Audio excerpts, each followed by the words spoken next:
Okay, so I received the new switch that you sent me. Installed it. Now I'll check the power on the power supply.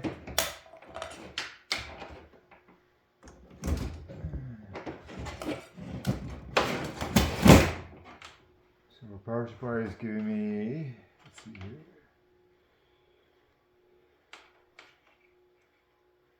12.49.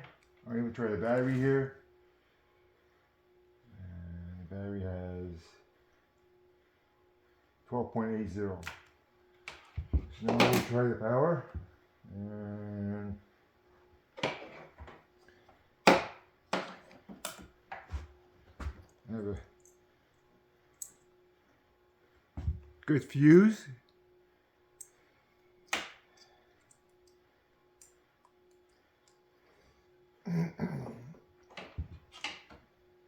Plug in the power.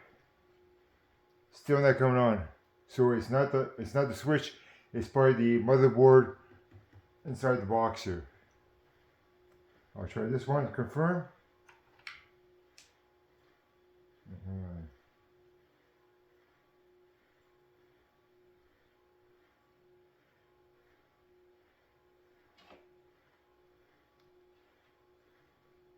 Still no power.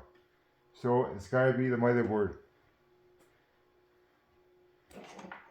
Still doesn't work.